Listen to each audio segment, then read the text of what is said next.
You work on you. And when you work on you, you're going to work on emotions, you're going to work on thought patterns, you're going to work on instinctual stuff.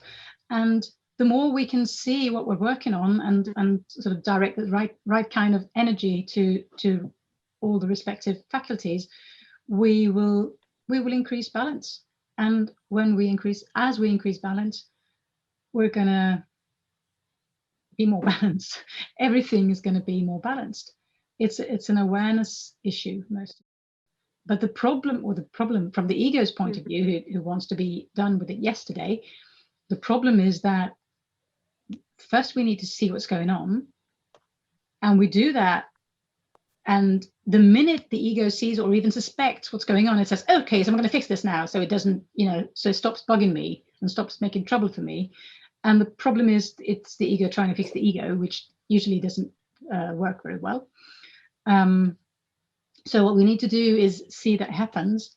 And if you are taking things out of the cart in the supermarket and you realize, oh, maybe I want to keep these in for me and take something else out for him or whatever, then that's fine. And if you have that thought and then, oh, but I'd better, and then you take your stuff out anyway, that's fine too. It's the noticing.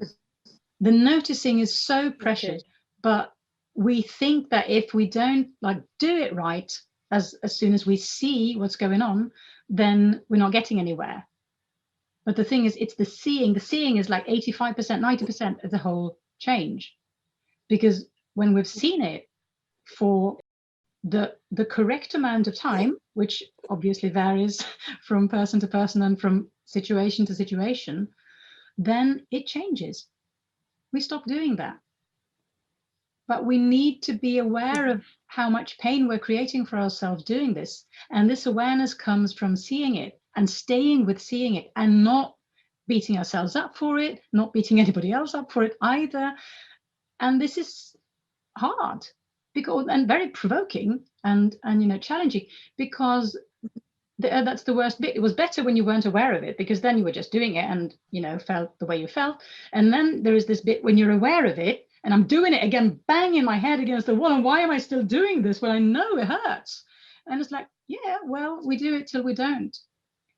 But in my experience, the most efficient way to stop doing it is seeing what you're doing and tolerating that seeing without justifying it, without defending yourself, without blaming anybody else, without just seeing this and being okay with it being the way it is. That's when it changes. It's like a 3-year-old, mummy, mummy, mummy, mummy, mummy. And when you finally say, what? They say, I'm going to go play now. And then they go. And it's like, what was so important? But it's like, you need to give it attention. And we don't want to do that because it hurts and it's irritating and annoying and ugh.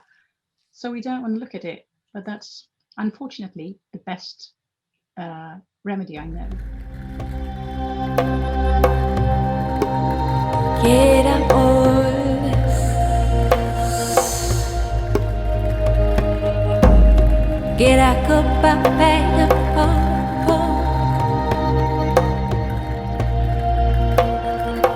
Should I got my ears